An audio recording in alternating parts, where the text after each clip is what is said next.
Hey guys, welcome to Cigar Church, where our passion for cigars and our love for Jesus come together, and we're in a place we've never filmed before. Nope. No, you know what? That's not true. We did film here one time. Very short. Very short. You maybe saw the announcement at the end of a couple of our episodes. We are filming in what will be the Cigar Church members lounge. You can see behind us we got a little bit of construction going. I made a mistake right there on the wood, and so it had to be sanded down. But we're getting it there. And we're excited to be here. So we thought we would just film the next few episodes right here in our lounge. We do want to say this, though. That doesn't mean we're not going to travel around to other lounges. We are actually putting a studio in this lounge for us to film from.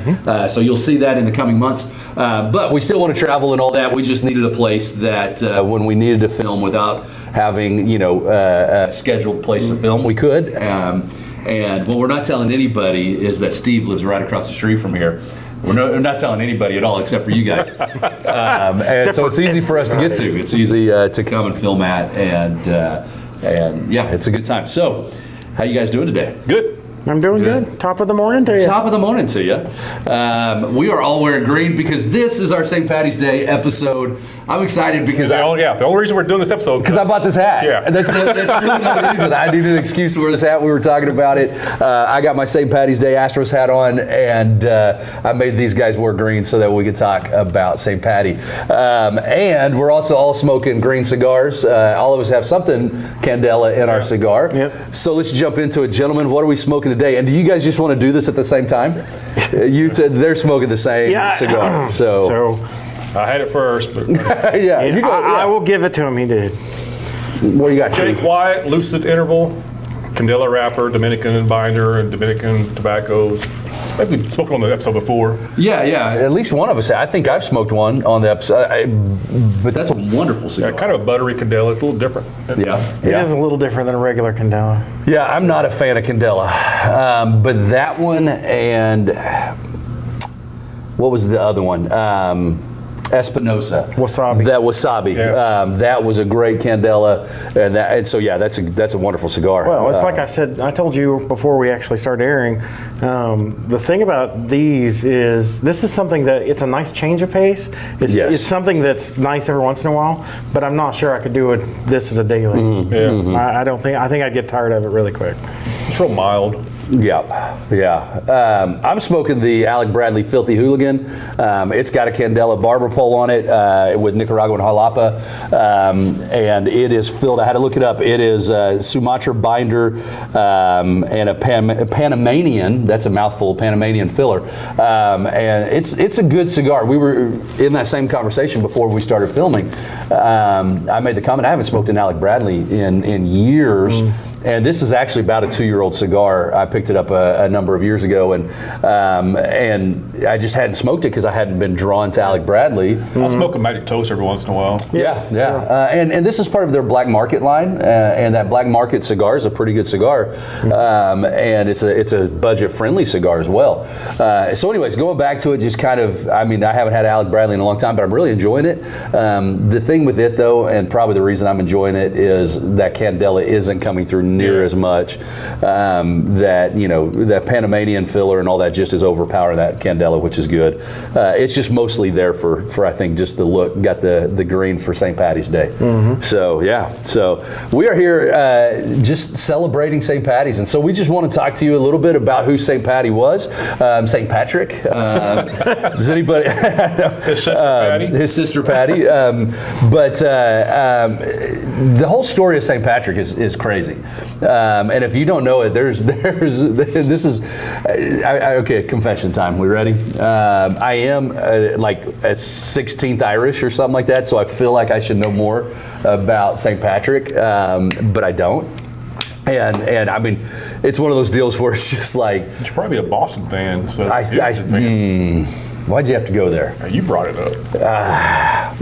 So there's a lot of Irish in Boston. There really are. And we went to Fenway this past summer, and I did wear a Boston hat at the game. Are there pictures? There are pictures on my Facebook. So if you haven't checked out my Facebook, there is a picture there. And all of my Houston friends just gave me grief, called me a traitor, all that stuff. And one of my favorite Astros, Alex Bregman, our third baseman, just signed with Boston. So you're welcome, Boston friends. But anyways, back to St. Patrick. His name's not even Patrick. Do y'all know that? That's what I was trying to get to, is I should know this. I'm 1/16 Irish, and I didn't know his name isn't Patrick. Do you know what his name was? You look stunned. Did you? I didn't know. In your research for this episode, you didn't. I did not run across that. If you had to guess, what would you think is? Well, usually, yeah. Don't even go there today.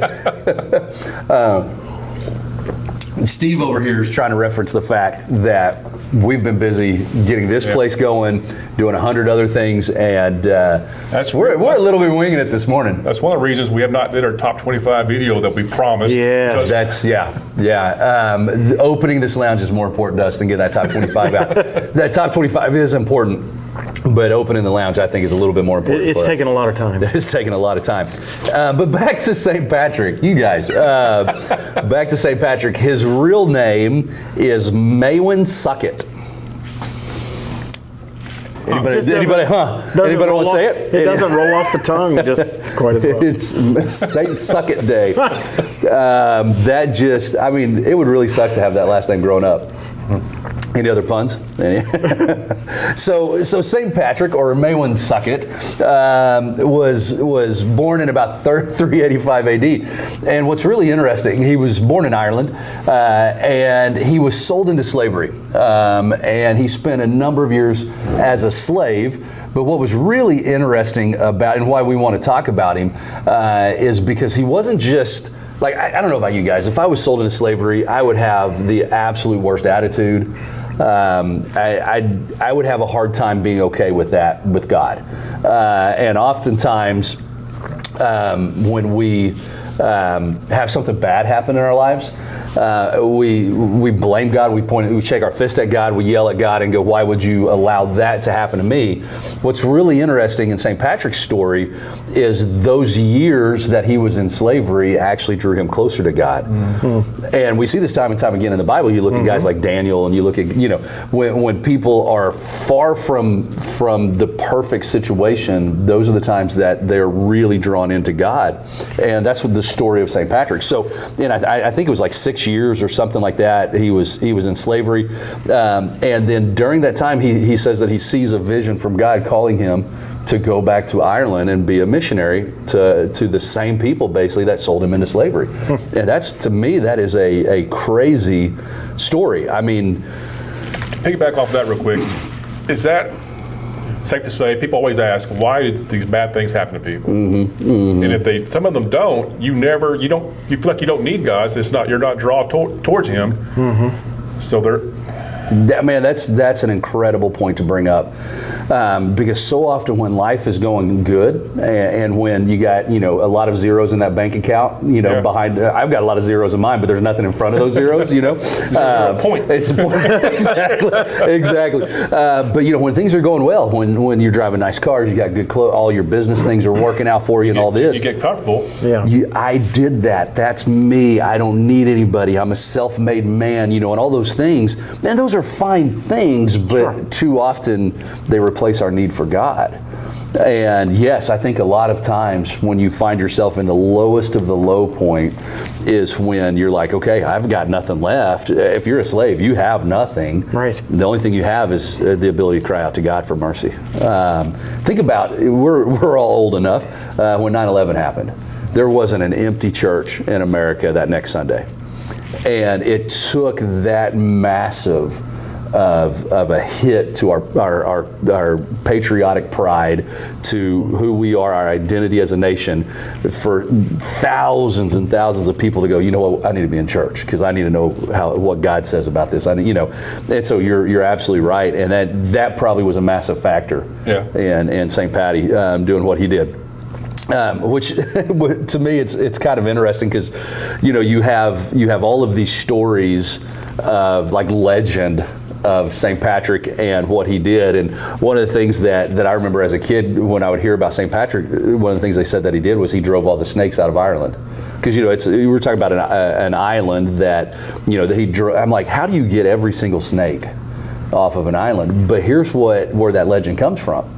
Not physical snakes, but all the snakes that were taking advantage of people, because as he brought people closer to Christ, people who were swindling others and all that type of stuff gave their lives to Christ and quit doing that, and the ones who didn't give their life left because they didn't have anybody they could take advantage of, and so all the snakes were driven out of Ireland. I think that's a cool story. But I mean, my favorite part about it is we get to celebrate with green beer. Is that There you go. so? Yeah. Me growing up, I'm not sure about y'all, but St. Patrick's Day was the day you intentionally did not wear green when you're in school. That way the hot girls would pinch you. Am I the only one that thought that way? Evidently. Steve, I have no idea what to do with that.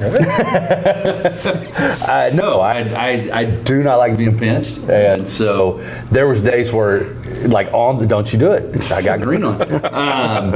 On the way to school, and I realized it was St. Patrick's Day. I'm like, oh no, and someone would have a green marker, and you'd mark on your hand, or so I got green on, or you'd lie and say your underwear was green, and show me. No, I'm not going to show you. So here's what I want to do. Let's look at a really cool text in the book of Psalms that I think somewhat applies to this, that helps us kind of understand maybe this mindset of St. Patrick. I would have to assume that he would know this text, that this is something he probably went to many times. So in Psalm 31, verse 15, what's it say, Steve?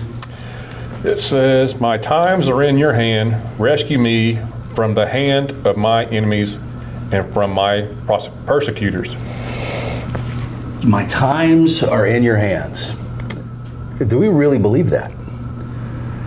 I mean, let's take that to the nth degree.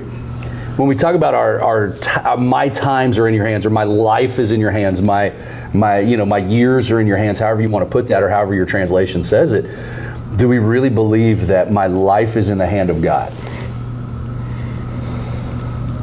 I mean, I would say, based on how much worry and stress you see in the world, I'm not sure that we could say that. Yeah. I mean, it's easy to say it. Oh yeah, I trust God. My life's in His hands. But then the day-to-day living that out, when we worry about our bills, and which is a good thing, we've got to pay our bills and all that. But when we let the worry overcome us, and I mean, do we really believe that our life is in His hands? When we've been talking, I don't mean to give away anything here, gentlemen, but we've been talking about doing this lounge for quite a while. And it's something that was on my heart before I even met you guys. And then God brought you guys into my life, and we started doing the channel, and we started talking about, wouldn't it be cool if we did this, and wouldn't it be cool if we did that? And then just out of the blue one day, we were all like, what are we waiting on? Right.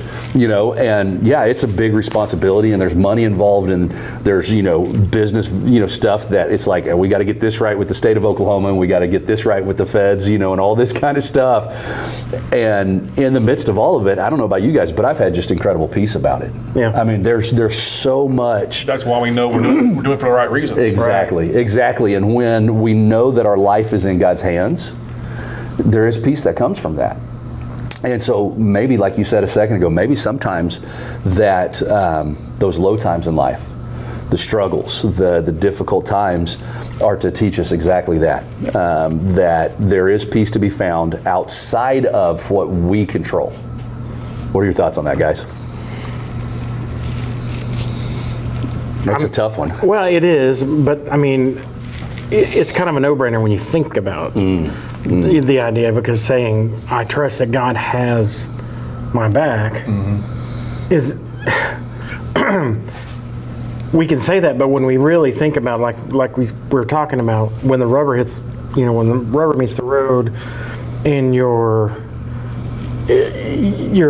going through something, and you start focusing on what you're going through instead of, meditating on the fact that God knew about this. This wasn't a surprise. God's got it. But so many times, and I mean, me included, we have a tendency to look at the problem and we start focusing on that, and we start forgetting that simple fact that God's got it. Yeah. And I think if we can turn our minds back around and say, okay, yeah, this is a problem, but God's bigger than that, then I think that's a way that we could live a little less stress with a little less stress. Yeah, and that it always brings to mind that he's working out all things for the good of those who love him, and behind the scenes, and all that working's going on, and we know that it doesn't mean that all things will be good, but he's working them for the good. And so there's going to be bad things that happen. There's going to be times where we feel like, I mean, can I trust God? You know, but he is working even the most difficult situations out for the good. And that doesn't mean for the profitability, that doesn't mean for good in this world, but ultimate good, he's working all things out for those who love him. When we thought about doing this lounge, did we really think it was going to happen, first of all? And it came along so smoothly and so quickly. I mean, it's just like, bam. Yeah, and that's. I'm going to show you. There's maybe you guys aren't like me, and most guys I know. There's a lot of talk, right? Well, I'm going to do this one day. You know, I'm going to buy me a beach house in the Caribbean one day. You know, I'm going to do. But there's certain things that you just have to say, okay, if I'm really going to do that, there's planning. There's things, steps, you know, A, B, C, and D to get to F, right? And just that's kind of how this was. It's like we talked. We talked. Yeah, we talked. And it's like, yeah, we'll have a lounge one day. We'll have a lounge one day. And then just all of a sudden, God was like, it's that one day. Today's that day, and it just happened. And so here we are. You know, and not trying to say that opening a lounge is anything like what St. Patrick went through, because really, come on. But yeah, I mean, we're having to step out on faith and put our lives and our finances in God's hand and go, we're doing this for your glory and your honor, and you know, let it be so. And that's why we're doing what we're doing. So, anything else about St. Patrick or about the text today? No. I learned, you might not know this already, but I learned just from doing a little bit of research that St. Patrick's Day is celebrated in America that took place in Boston in 1737 for the first time, when a group of Irish Protestants gathered to honor their homeland saint. Yeah, that's pretty cool. We were talking about that before the show, and I love Boston. I really do. And if I wouldn't have moved to Houston straight out of college, I might have been a Boston fan instead of an Astros fan. Boston. Yeah, my cockies. Is that pants or is that what you start your car with, right? But no, Boston's a really cool. We were there this summer, me and my wife, and went to Fenway. But yeah, Boston's really a beautiful city, and the fact that St. Patrick's Day started there, and I mean, that's awesome. That's awesome. I love it. Is that why there's the green wall? That's a good question. The green monster. Green monsters. Somebody look that up. Let us know if that's why the green monster's there. Now, I know the height of it and all that's because there's a highway right there, and they got to block baseballs from going over onto the highway and busting windshields and causing wrecks. And most outfield fences in baseball are green. But, I mean, we can pretend like it's because of St. Patrick. One of these years, I need to just do a 4-leaf clover real big on it. Any other St. Patrick facts? I've got one. If you guys don't have any more, go. He would use the clover, the 3-leaf clover, to describe the Trinity. To have it's all one leaf, but it's 3 parts. And I mean, that's cool. Anytime you try and describe the Trinity, there's shortcomings. Right. But yeah, that's a really cool one. That walking around in Ireland, you just reach down and grab a clover off the ground and go, here you go. My luck, I'd grab a 4-leaf one and go, dang it, grab another. But. All right. We'd love to hear from you guys how you celebrate St. Patty's Day, any cool facts that you know about St. Patrick, and anything that you want to talk about this text, about being in the hand of God and Him taking care of us in the face of our enemies. And let us know what you're smoking to celebrate St. Patty's Day. Maybe you've picked up a cigar along the way that is like the Filthy Hooligan or like the Jake White that they're smoking that's green. I mean, there's got to be something you're doing to celebrate. For me personally, one of the things I love about St. Patrick's Day is the day after my son's birthday. And so we celebrate Max's birthday on the 16th, and then on the 17th we get to celebrate St. Patty's Day. And so it's a little double celebration for me and my family. But yeah, we'd love to hear from you on that, and love to connect with you. So you're going to retire the hat till the next year when you do something? So you need to understand what I don't know if we've had this conversation, because we're both hat guys. We're trying to bring this man along. He chose the wrong team, but we're both hat guys. We both love our new era hats, and yours just happened to be the wrong team, but that's okay. The Yankees, and so I'm kind of a little bit of a hat snob. I get the St. Patrick's Day hat every single year, and I wear it on St. Patrick's Day, and it goes on the shelf. And so I've got about 4 green Astros hats that I've worn one time, and they're sitting on the shelf. What a waste of money. What's your think about this? She don't like it. But this was this year, so I had to pick it up. So yeah, thanks for pointing that out. And so now we got a record of it. But yeah, this has been great, man. I love talking about St. Patrick. I love this text. Anything we want to add before we close out, guys? If you watch the channel and you like what you see, make sure you subscribe, tickle the bell icon to be notified when new videos drop. I say do it whether you like it or not. Just please do it. Yeah, it helps. It does. It helps. It's easy. Throw a pity share our way. We won't throw all kinds of stuff at you. Yeah. What else? Any prayer requests, you can email us at contactcigarchurch@gmail.com or stevecigarchurch@gmail.com, or you can always put in the comments. Yeah, absolutely. And pay attention on our channel and our social media. We'll be announcing when the lounge is open. We're shooting for the end of March to be complete with construction. That's kind of a bold date that we're going for, but I think we can get that done. And then a grand opening sometime in April, probably later in April, so we can work all the kinks out of some stuff and get some things lined up. And we would love to have you come to that grand opening. So we'll just be paying attention to our social media, and we'll be announcing it on the channel here. And so be looking out for that.